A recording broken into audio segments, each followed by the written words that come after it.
ગ્રામ્ય વિસ્તાર પછી હવે અમદાવાદના પોશ વિસ્તાર એવા ઘુમામાં પણ દીપડાએ દેખાડો દીધો। 19 જુલાઈ મોડી રાત્રે શરણદીપ સોસાયટીના એક બંગલોઝમાં કોટ કૂદી અને દીપડો ઘૂસ્યો હતો। સોસાયટીના જવાનોએ દીપડાને કારમાંથી કૂદતા જોયો અને દીપડાની દહેશતથી સ્થાનિકોમાં ભયનો માહોલ ફેલાયો। ત્યારે દીપડાના હુમલાના ડર સાથે કેવી રીતે સોસાયટીના લોકોએ રાત વિતાવી આવો જોઈએ। દીપડો આવ્યો દીપડો, બહાર ન નીકળતા, બાળકોનું ધ્યાન રાખજો, સાંજ પડતા ઘર બંધ રાખજો। આવો ખોફ અમદાવાદના ઘુમા વિસ્તારમાં આવેલી શરણદીપ સોસાયટીના રહીશોમાં દેખાયો। દીપડાએ દેખાડો દીધાની પુષ્ટિ થયા પછી તો લોકો થરથર કાપી રહ્યા હતા। વન વિભાગે પાંજરા ગોઠવ્યા, રાત્રે ડ્રોન કેમેરાથી વિસ્તારનું સર્વેલન્સ કર્યું, પરંતુ દીપડો હાથમાં ન આવ્યો।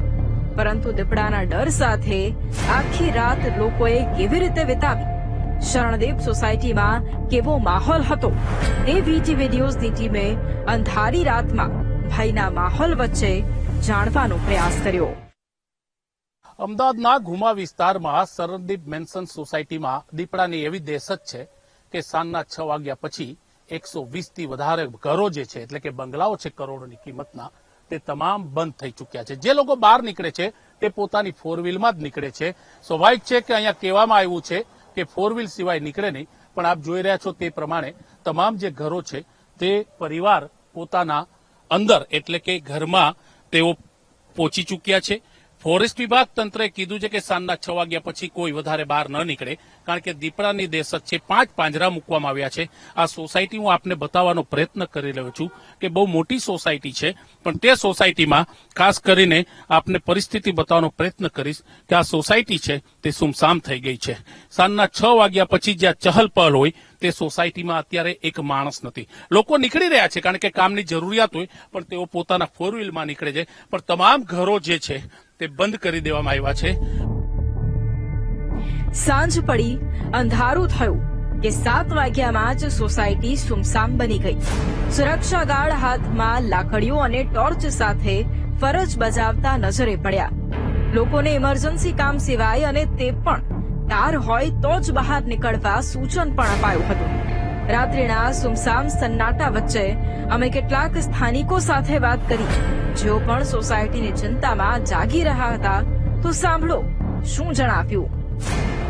ફોરેસ્ટ ડિપાર્ટમેન્ટે અમને સૂચનાઓ આપી છે શું કરવું ને શું ના કરવું, એટલે બધા મેમ્બરોને અમે જાણ કરી દીધી છે, બધા રહીશોને, કે રાત્રે જરૂર વગર ઘરની બહાર નીકળવું નહીં। નીકળવું જ પડે તો ગાડીમાં જ નીકળવું, 2 વ્હીલર પર કે ચાલતા ના નીકળવું। 2 વ્હીલર ચાલતા નીકળે તો પછી ગ્રુપમાં નીકળવું, લાકડી લઈને જોડે જવું। કોઈ પેટ ડોગ ફરાવવા, અમારી સોસાયટીમાં ઘણા બધા લોકોના પેટ ડોગ છે, પેટ ડોગ લઈને નીકળવું નહીં। સવારના અર્લી મોર્નિંગ વોક વાળા નીકળી જતા હોય છે અંધારામાં, એમને ના પાડી છે હમણાં। અને સીસીટીવી કેમેરા ચેક કરતા રહેવું, કંઈ બી દેખાય તો ફોરેસ્ટ ડિપાર્ટમેન્ટના એમના નંબરો આપેલા છે, એમને જાણ કરવી। અને એ સિવાય ઓવરઓલ અમે લોકો અત્યારે બધા જોડે ઉભા રહીને એકબીજાની જોડે સપોર્ટ સિસ્ટમ બનાવીને ઉભા છીએ કે ખાલી એટલી જાણકારી આપવામાં આવી કે બહાર એકલા આવી રીતે જવાનું નથી, કારણ કે આવી રીતે લેપર્ડનું સાઇટિંગ થયેલું છે। અને બાળકો પણ હોશિયાર થઈ ગયા છે આજકાલના, એ લોકો પણ વાઇલ્ડ લાઇફની ઘણી બધી ચેનલો જોતા હોય છે, એટલે એમને ખબર છે કે બહાર શું ખતરો છે। અમારી ટીમને અહીં એ પણ જાણવા મળ્યું કે સોસાયટીમાં ઘણા પ્લોટ ખાલી પડ્યા છે, જેમાં ઝાડી ઝાંખરાના કારણે જંગલ જેવો માહોલ બની ગયો છે। તેવામાં વન વિભાગે એ વિસ્તારને પણ કોર્ડન કરી લોકોને ત્યાં અવરજવર ન કરવા સૂચન આપ્યું હતું। વન વિભાગ અને પોલીસની ટીમે પણ 24 કલાક મોનિટરિંગ કર્યું, પરંતુ દીપડો જાણે ગાયબ જ થઈ ગયો। પરંતુ લોકોની અંદરનો ડર ક્યારે દૂર થશે તે સવાલ છે। કેમેરામેન દશરથ ઠાકોર સાથે ભૌમિક વ્યાસ, વીટીવી ન્યૂઝ, અમદાવાદ।